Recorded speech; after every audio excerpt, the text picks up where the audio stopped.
Assalamualaikum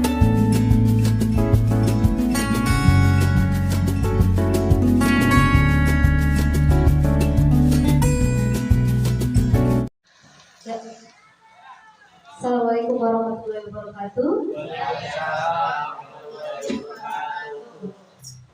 Yang terhormat Ibu Kepala SMP Negeri 1 Teguh Trisi, yang saya hormati Bapak Ibu Guru, terima kasih atas waktunya untuk mengikuti pengibasan budaya positif.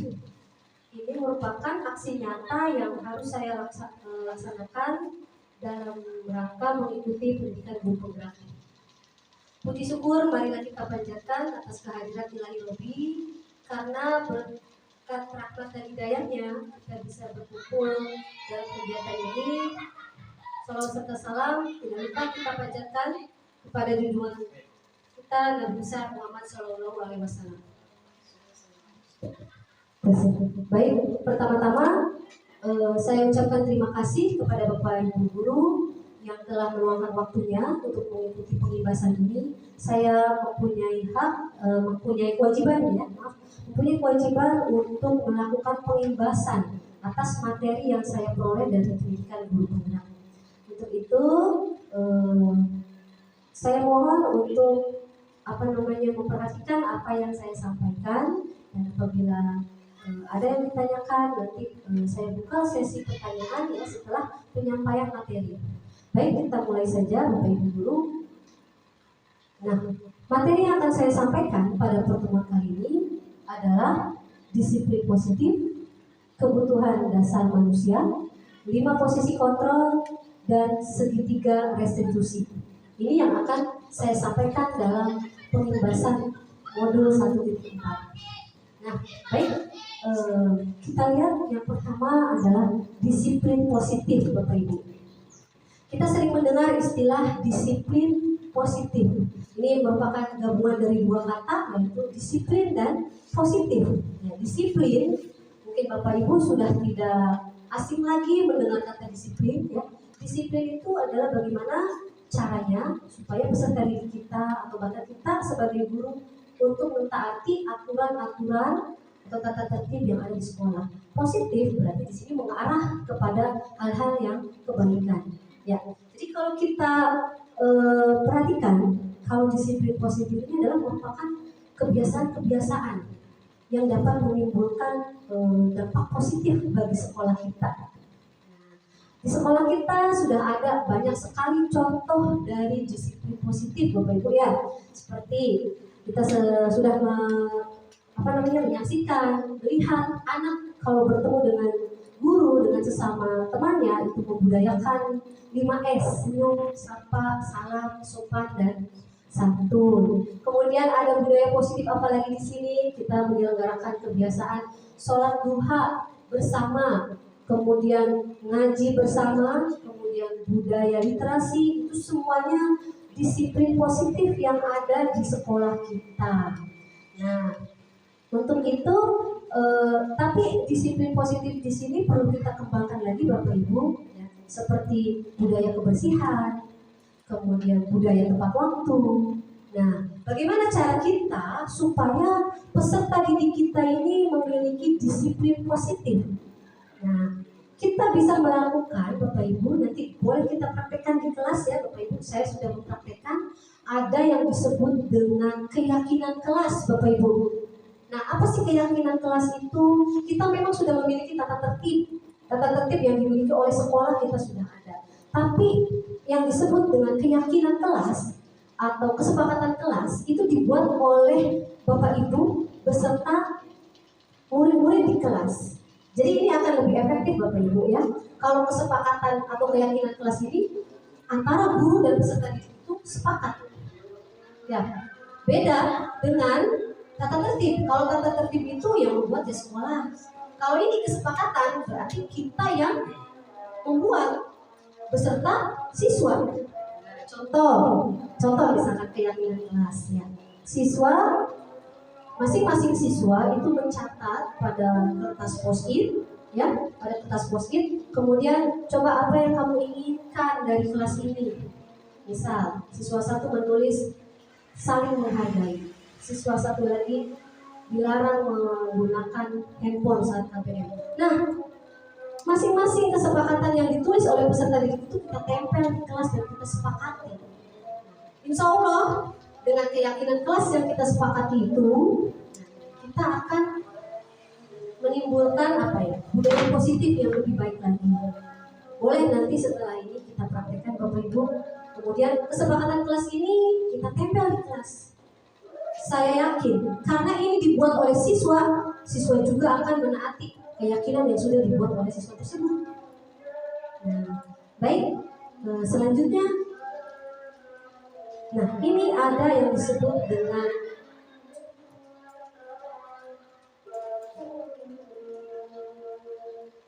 teori motivasi, ya. Bapak Ibu, mungkin Bapak Ibu sudah mengetahui bahwa peserta didik di sekolah kita itu memiliki karakteristik yang berbeda dari sekolah-sekolah lain, ya. Kita sudah melihat bahwa kalau di sekolah kita itu tingkat motivasi anak itu sangat rendah, ya. Berbeda dengan sekolah lain, apalagi sekolah-sekolah di kota, di sekolah-sekolah besar yang memang mereka sudah memiliki motivasi. Nah, kita bandingkan dengan siswa-siswa di sekolah kita, Bapak Ibu, ya. Untuk motivasi saja mereka masih memiliki tingkat yang sangat rendah. Untuk datang ke sekolah saja mereka motivasinya rendah. Ini merupakan banyak sekali dipengaruhi oleh beberapa faktor. Salah satunya mungkin diantaranya faktor ekonomi dari keluarga. Seperti yang kita ketahui, banyak sekali siswa-siswi kita itu lebih memilih bekerja membantu orang tua daripada datang ke sekolah. Nah, ini tugas kita sebagai pendidik, bagaimana caranya menumbuhkan motivasi yang kita miliki. Nah, menurut teori, Bapak Ibu coba kita perhatikan di depan ada tiga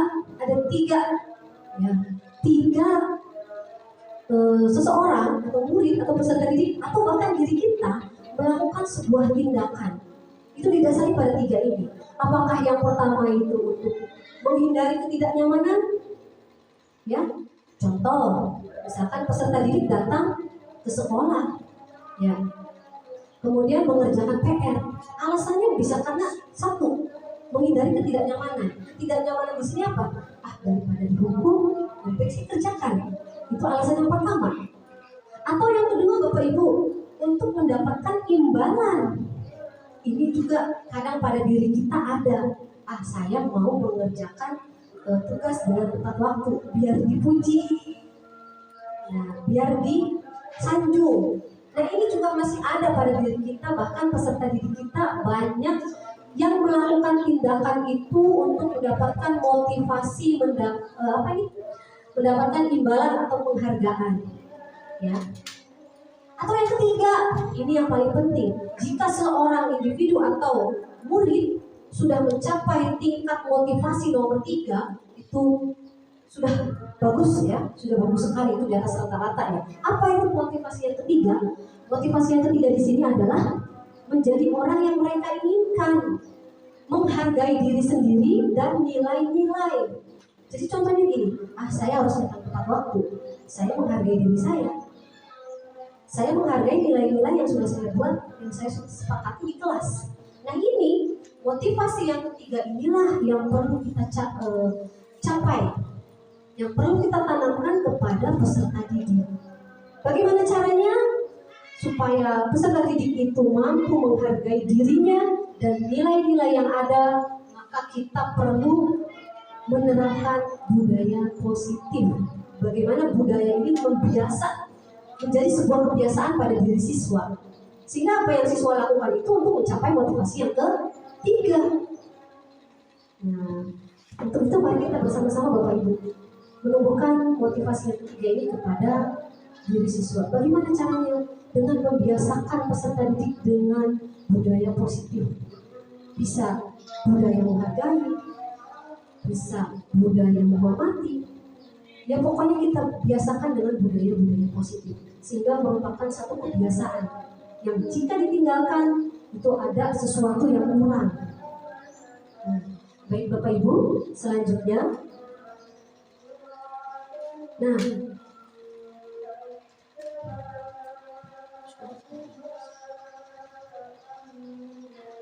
Pernahkah kita memberikan hukuman, Bapak Ibu? Pernah. Saya yakin menjadi seorang guru itu tidak lepas dari hukuman. Siswa terlambat dihukum, siswa tidak mengerjakan tugas dihukum, siswa ngobrol suruh berdiri, siswa tidur dihukum.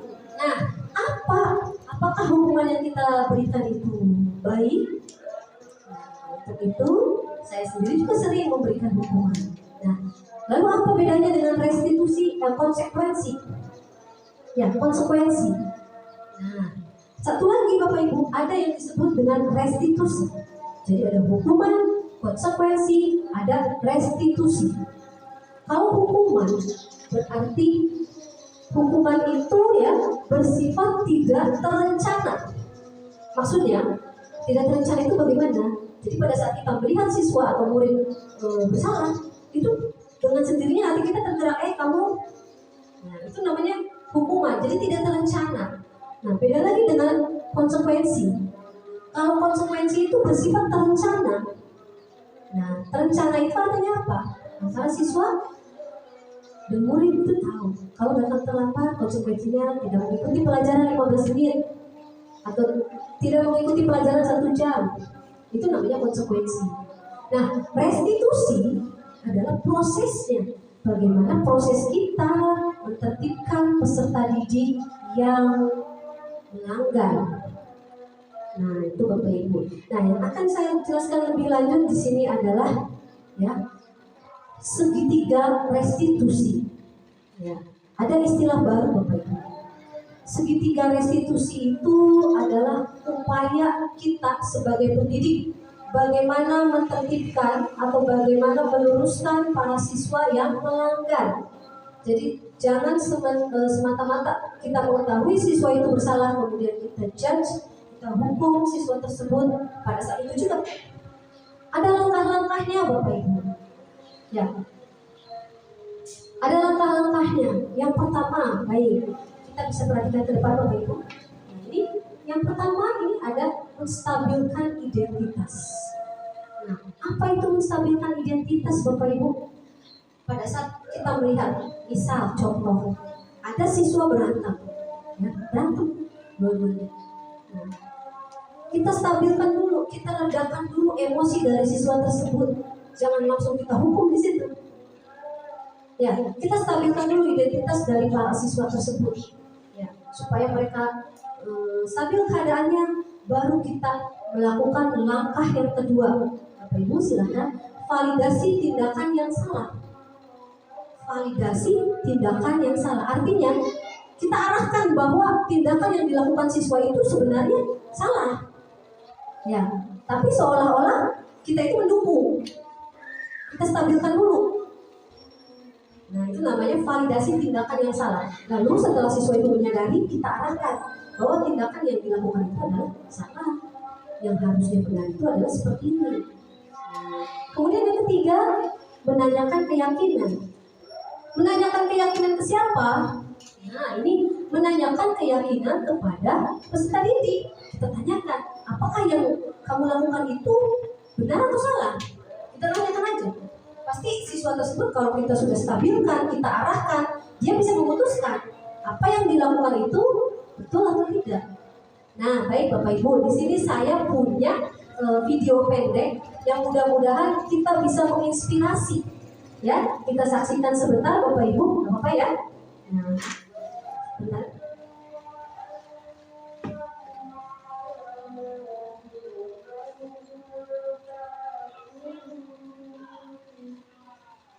Siang sana. Siang Pak. Sudah lama ya ketemu saya. Silakan Bapak Ibu saksikan. Kesel Pak, saya banget. Masa aku dikatain Bang fitnah Pak? Ya aku marah lah. Aku dari katain Eka di depan kelas. Kesel banget. Oh begitu. Ya pasti kamu marah dan kesal.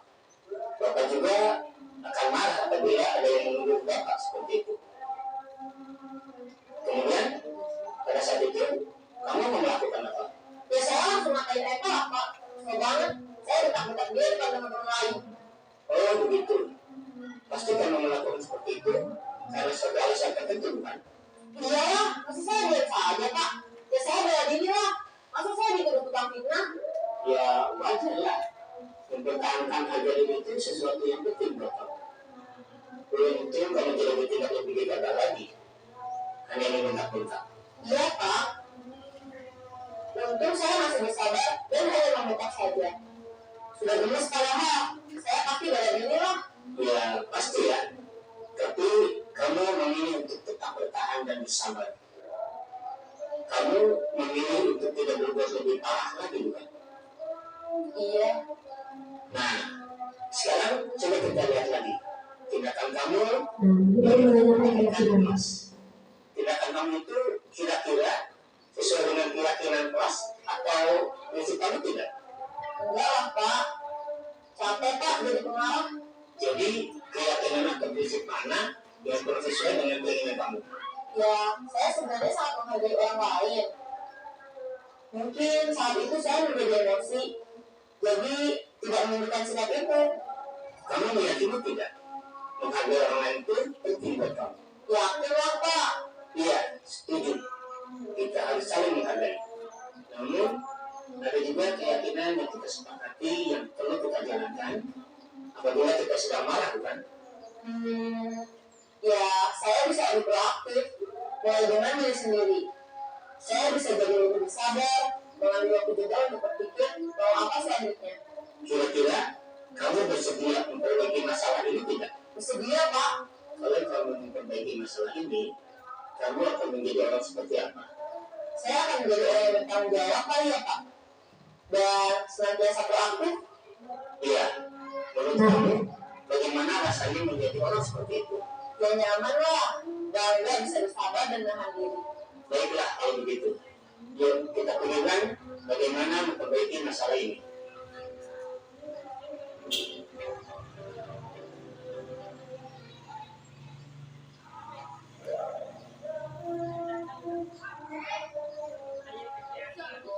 Bapak Ibu tadi sudah menyaksikan video mengenai tahapan-tahapan segitiga restitusi.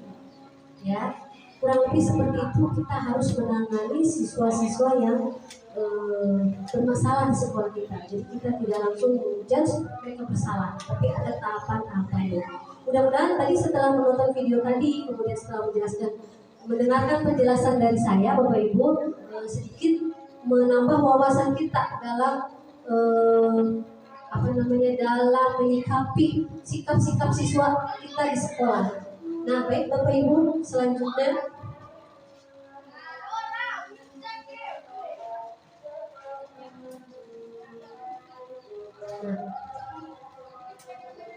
tahap yang pertama tadi untuk segitiga restitusi itu adalah menstabilkan identitas. Nah, seperti apa pertanyaan yang tadi kita sudah menyaksikan video. Jadi kita stabilkan peserta didik itu contohnya gini. Padahal kita tahu bahwa siswa itu bersalah. Nah, tapi kita arahkan berbuat salah itu wajar. Bapak juga sering melakukan kesalahan. Nah, itu dari situ saja anak itu oh iya, guru itu mendengarkan pendapat kita gitu.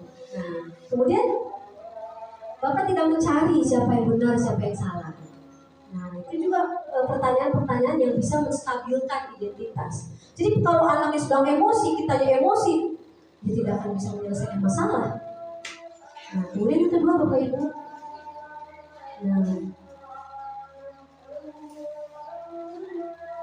yang kedua itu adalah validasi tindakan yang salah. Validasi tindakan yang salah itu adalah mengarahkan peserta didik itu untuk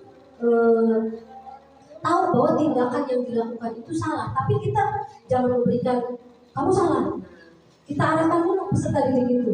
Contohnya gini, beberapa pertanyaan. Kamu pasti punya alasan melakukan itu. Bapak juga kalau jadi kamu akan melakukan hal yang sama. Nah, itu namanya validasi tindakan.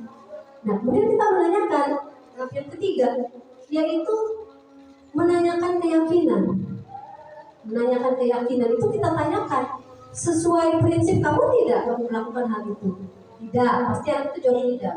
Nah, baru kita arahkan kepada yang benarnya seperti apa. Nah, seperti itu Bapak Ibu, mudah-mudahan penjelasan segitiga restitusi ini bisa menambah wawasan kita. Ada satu hal lagi yang harus kita bahas, ya, mudah-mudahan masih semangat Bapak Ibu semua. sekarang saya minta Bapak Ibu mengepalkan tangan. Nah, mengepalkan tangan. Nah, kita kepalkan semua. Sekarang buka tangan kita. Bune jangan dibuka. Bapak Ibu yang lainnya boleh dibuka. Nah, saya tutup lagi. Nah, sekarang siapa yang bisa membuka kepalan tangan saya? Mau dipaksa oleh Pak Wali, kemudian Bu Yuli, bisa nggak membuka kepalan tangan? Boleh turun Bapak Ibu tangannya. Bisa nggak membuka kepalan tangan saya? Nggak akan bisa. Itu artinya apa? Yang mampu merubah diri kita itu diri sendiri. Orang lain mau dirubah segimanapun, berusaha merubah kita ya susah kalau diri kita sendiri tidak mampu membuka. Nah, seperti itu gambarannya Bapak Ibu. Mari kita berubah ya. Siapa yang mampu merubah? Ya diri kita sendiri. Nah, seperti itu. Satu hal lagi yang harus saya bahas Bapak Ibu. Nah, 5 posisi kontrol. Ada 5 posisi guru ya dalam menertibkan peserta didik. Ya, yang pertama Bapak Ibu, ada penghubung, ada pembuat merasa bersalah, ada posisi teman, ada posisi pemantau, dan ada posisi manajer. Nah, posisi apa yang sudah kita laksanakan di sini Bapak Ibu? Mari kita lihat penjelasannya. Nah, ini posisi penghukum Bapak Ibu. Kita sering menghukum siswa, ya. Bahkan saya juga sering. Nah, posisi penghukum biasanya kalau guru penghukum itu nada bicaranya tinggi, matanya melotot, pokoknya nadanya tinggi, ya. Kemudian satu lagi, dia itu hanya percaya bahwa posisi ini yang mampu menertibkan siswa. Ya, cara saya ini yang berhasil. Kalau nggak cara ini ya nggak akan berhasil. Itu posisi penghukum. Tapi Bapak Ibu, apakah Bapak Ibu tahu kalau posisi penghukum itu punya dampak? Dampaknya apa? Dampak murid itu semakin dihukum, semakin membenci guru. Ya, bahkan malah semakin menjadi-jadi. Ya, itu posisi penghukum. Nah, muridnya marah dan dendam dampaknya. Ya, bolehkah kita menghukum? Ya. Kemudian posisi kedua adalah pembuat rasa bersalah, Bapak Ibu. Pembuat rasa bersalah itu seolah-olah yang murid lakukan itu membuat kita salah. Jadi membuat kita itu akan di posisi yang salah. Contoh ya, ada siswa datang terlambat. Ibu guru piket menegur, ya, Tony, kamu datang terlambat lagi. Tahu nggak yang kamu lakukan itu bisa-bisa ibu dimarahin kepala sekolah, ibu dipotong gajinya. Jadi, seolah-olah murid berbuat salah itu dampaknya ke guru. Nah, posisi ini tuh dampaknya lebih parah daripada penghukum Bapak Ibu. Apa? Mental siswa menjadi rendah diri. Ya, kalau pemarah hanya rendah siswa itu. Ya. Ini mentalnya itu menjadi rendah diri. Jadi melangkah takut salah, melangkah takut salah. Nah, kita terapkan posisi ini boleh tidak? Nah, kita lanjut yang berikutnya Bapak Ibu. Nah, biasanya ini guru akan bersuara lebih lembut, memelas. Berikutnya Bapak Ibu, ya, ada posisi teman. Nah, ini teman tapi guru. Ya, ada TTG, teman tapi guru, bukan teman tapi mesra. Nah, ini teman tapi guru. Posisi ini biasanya ada positif, ada negatifnya. Ya, positifnya apa Bapak Ibu? Ketika kita bisa masuk ke dunia anak-anak, kita bisa membawa mereka ke dunia kita. Ya, membawa mereka ke arah yang kita inginkan, ke arah yang positif. Ya, tapi negatifnya terkadang anak-anak zaman sekarang itu tidak bisa membedakan, oh saya itu murid, beliau itu guru. Nah, jadi ya bagus ya kita bisa membawa mereka masuk, membawa kita masuk ke dunia mereka, supaya kita itu bisa membawa mereka. Ya. Berikutnya ada posisi Nah ini posisi teman nih biasanya nih. Ketika kita menghadapi siswa yang melanggar, datang terlambat, terlambat lagi kamu. Ayolah bantu ibu, demi ibu. Nah, itu seolah-olah kalimat-kalimat yang biasa kita ucapkan kepada teman, padahal kita ucapkan kepada murid. Seperti itu.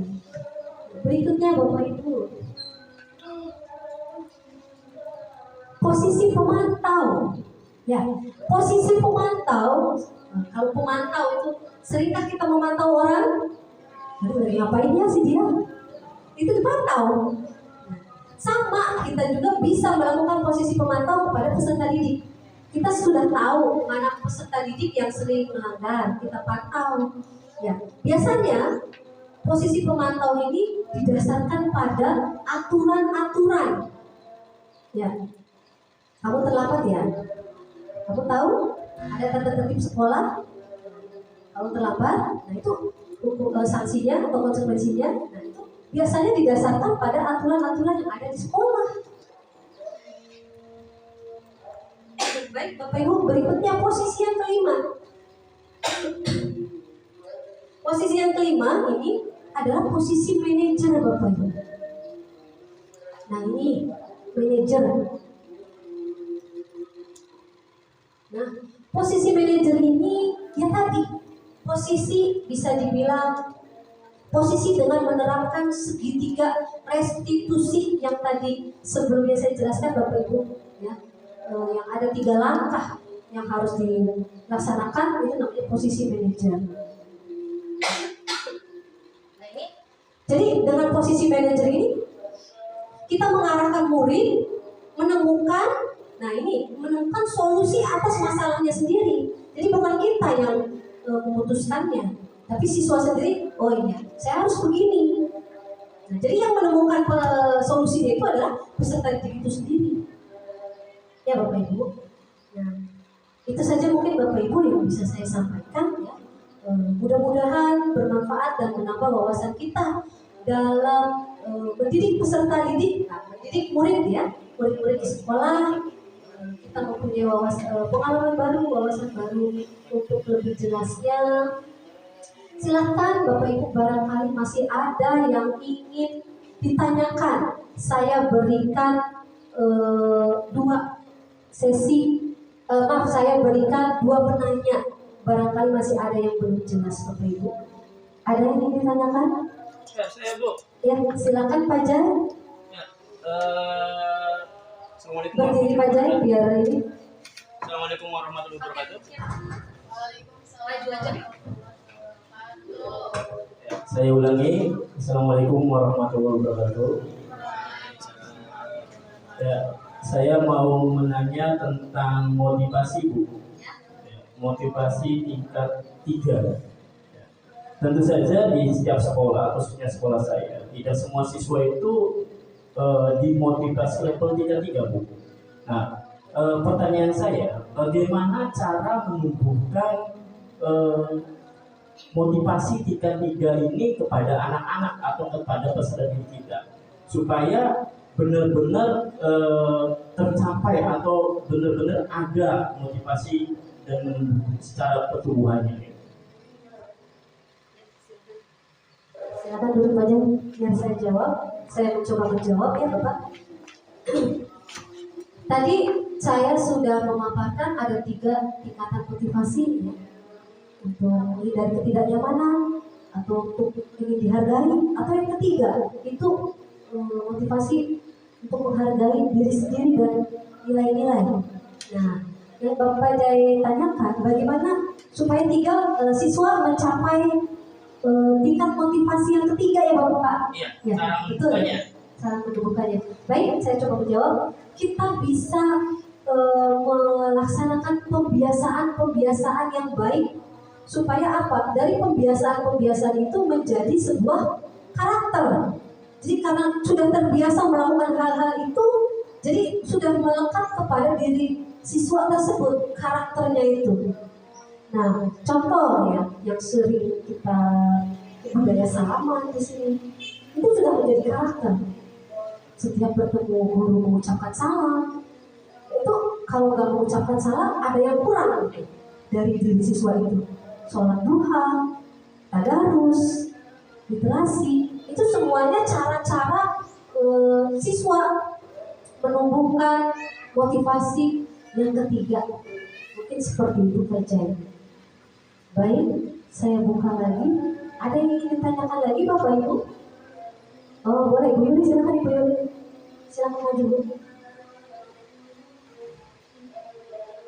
Assalamualaikum warahmatullahi wabarakatuh. Waalaikumsalam warahmatullahi wabarakatuh. Itu saya mau bertanya, tadi kan posisi ideal itu adalah posisi manajer. Apakah masih boleh menggunakan menerapkan posisi yang lain seperti hukum, pemantau, atau posisi yang lainnya? Terima kasih.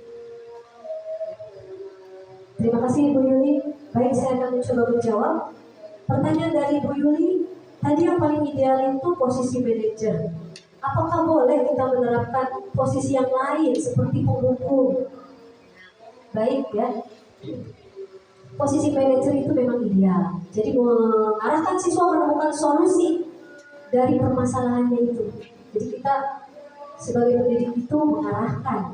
Nah, Bu, bagaimana kalau posisi lain masih diterapkan? Ya, saya tidak bisa mengatakan tidak boleh, tidak juga bisa mengatakan boleh. Ya, idealnya gini, jika dari tiap karakter anak itu kan beda-beda, ya. Ada yang memang dilakukan posisi manajer dia langsung berubah, tapi memang ada beberapa anak misalkan yang umpannya itu dengan posisi penghukum, dengan dihukum dia bisa berubah, ya silakan.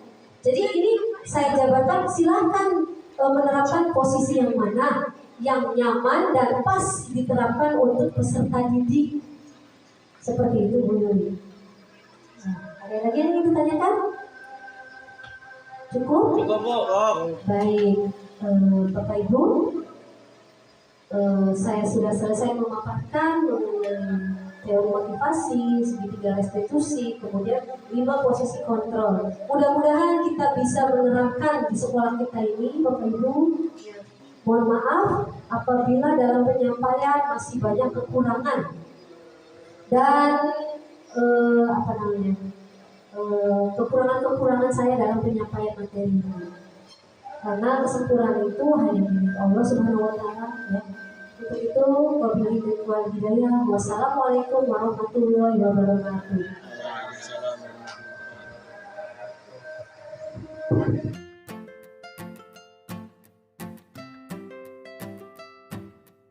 Assalamualaikum warahmatullahi wabarakatuh. Waalaikumsalam warahmatullahi wabarakatuh. Pagi anak-anak.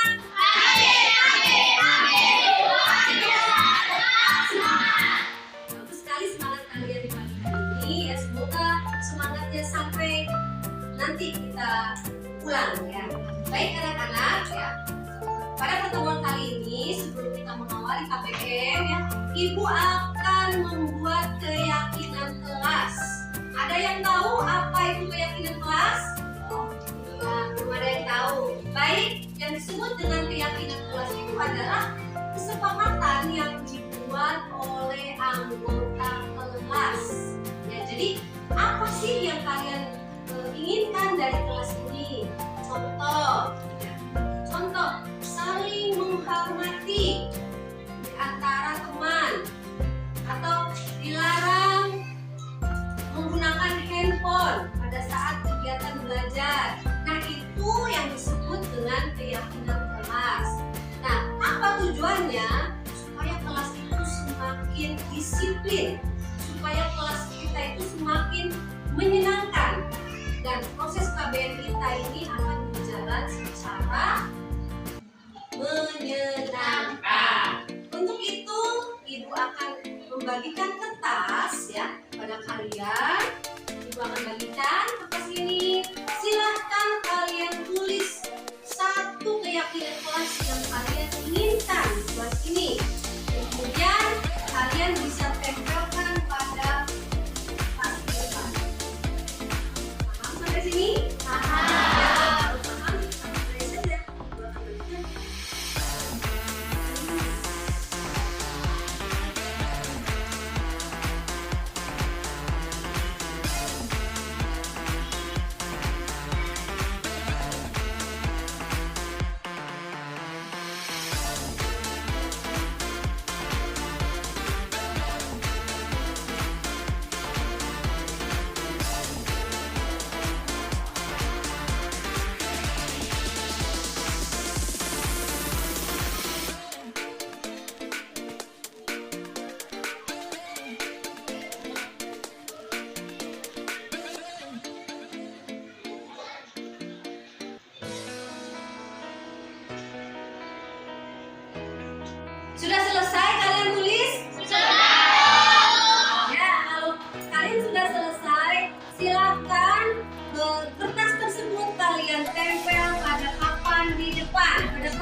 tempel ke depan. Ayo. Silakan.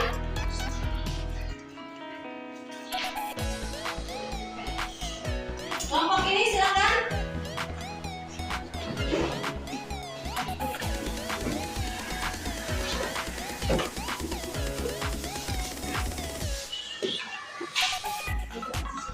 Kelompok 3 silakan. Tempel.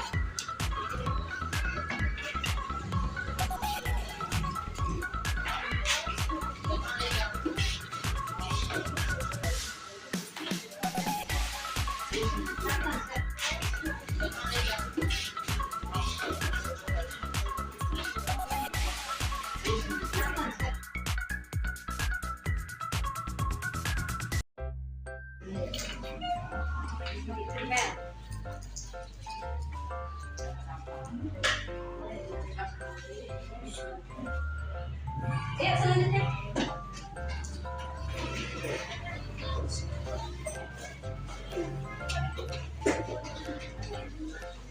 Ya, selanjutnya kelompok itu.